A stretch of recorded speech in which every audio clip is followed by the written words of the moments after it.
haina hela, mambo ni magumu kwa sababu serikalini hakuna pesa. Wako nakusanya mahela, kodi na vitu namna hiyo, kauli za mtaani. Hasa mimi najua bwana Mafuru ndio uko jikoni, ndio uko kwenye chungu. Labda reality ikoje? Situation ikoje kulingana na namna ambao tumeikita kwenye kukusanya kodi kutokana na vyanzo vyetu vya ndani? Nani za kimataifa, jumuiya za kimataifa kwa kuchangia na zenyewe kuna kati zimeshake kwenye mauchumi ya nchi zao. Je, situation ikoje leo? Ni kweli tunauona uchungu kwa sababu serikalini hakuna pesa, au ni kweli kwamba zipo lakini tu ni kwa kuwa zimekuwa directed kwenye maeneo mengine? Wewe sasa uko kwenye chungu jikoni. Hilo la pili ndio reality.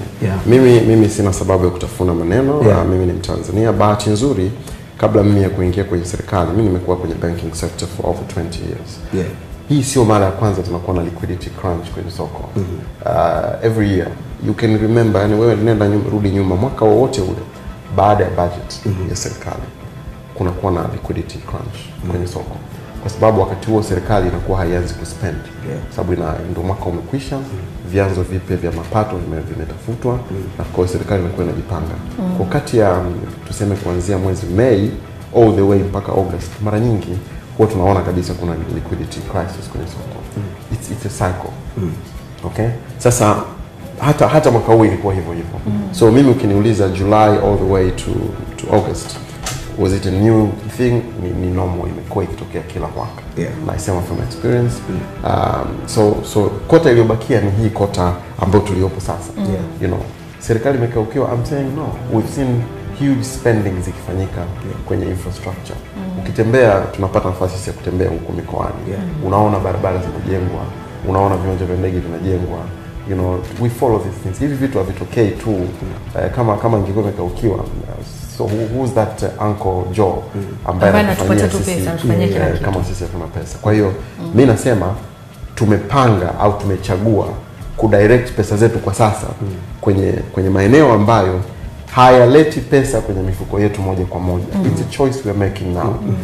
The only hope, and this is probably the challenge for the government, kwamba 2-3 years down the road Watanzania wanatakiwa waanze kuona kwamba remember the crunch we went through in 2016. This is now the outcome.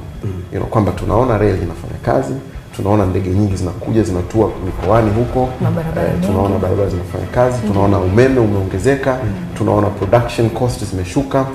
This will be the answer. Kwamba remember the tough life we had, this is payback. Lakini kwa vyote vile haiwezi kuwa tu smooth namna hiyo, kwamba tumetoka kwenye mazingira ambayo tulikuwa ni nchi ya wachuuzi. You know, if we continue spending kama tulikuwa tunaspend, you know, we spend money for Chinese products. Hapa sisi ni soko la China. You know, so everything you do, una actually uendeleze chochote nchini, unatumia bidhaa za China. We are trying to say tuache kuendelea kutusubiri bidhaa za China, tufanye uwezekano wa kutumia bidhaa zetu hapa. Tujenge viwanda hapa. Ujenge kiwanda kwa siku 2 alafu kesho kianze kazi. Tunasikia watu wanasema nchi ya viwanda viko hapa. Pick one manufacturing industry duniani popote unapopajua ambayo imejengwa kwa miezi 6 ikaanza production. You know, kwa hata kama ni viwanda, Mheshimiwa Rais anasema viwanda, tunaamini kabisa kwamba this is something that will take you know, medium to long term period for maturity. Kabla tujaanza kuona hizo miaka mingapi tupatie I mean, I think mimi ni katika hali ya kawaida tu cycle ile, we're talking about 2 to 3 years. Tutaanza kuona the real impact ya hii investment tunayofanya sasa. It's a long time, lakini it's worth it doing. So that will open up this country. Hiyo potential tunayosema kila siku. Kila mtu anaimba this country ina utajiri mwingi, lakini utajiri ambao hauwi exploited kwa sababu hatuna facilities za ku-exploit. Bwana Mafuru, turudi kwenye masuala ya watu wanaopata sasa hivi. Hiyo tunaangalia ni taswira, ni portrait ambayo tunatakiwa kuwa tunapoelekea. Lakini pakati viwanda vinafungwa, tunategemea ajira, watu mamia na maelfu wanapoteza ajira. Sababu huo mzunguko wa pesa, watu wanakosa kazi, wanakosa sehemu ya kupata hiyo kipato. Hela tayari imefunga na kazi huna. Tufanyeje? Mimi nafikiri Dabi, kuna swali ambalo watu hawalisemi vizuri. Hatujasikia watu wakisema ni kwa nini hasa viwanda vinafungwa. Unajua there being generic statements kwamba tunafunga because there's no circulation. Wanasema uendeshaji I don't think kila mtu anayefunga sababu yake ni hiyo. Kuna wengine wanafunga kwa sababu tu, you know, they've invested in viwanda au market ambazo sio sustainable, au products ambazo zina quality haziwezi kucompete. Lakini inawezekana pia kweli ni gharama za uendeshaji. Sasa kama gharama za uendeshaji, I think it's time to start thinking kwamba okay, kama gharama za uendeshaji zimekuwa, tutafute namna ambayo tutapunguza wafanyakazi. Ni kweli kama gharama zikipanda wafanyakazi watapungua. Lakini hii sio the only place haya mambo yanatokea. I was just reading ni wiki iliyopita tu, Ijumaa au Alhamisi, Kenya wame revise the growth targets. I think it was somewhere around 6.5, imeshuka to 6. That they're making a statement kwamba uchumi ume slow down. You know, kwa hivyo na hii global recession sio tu Tanzania, nchi kubwa kabisa, pick Nigeria. Nigeria ina mafuta as we speak, sio kwamba ina explore as we speak, wanachimba mafuta, lakini the economy is dwindling. You know, pick South Africa.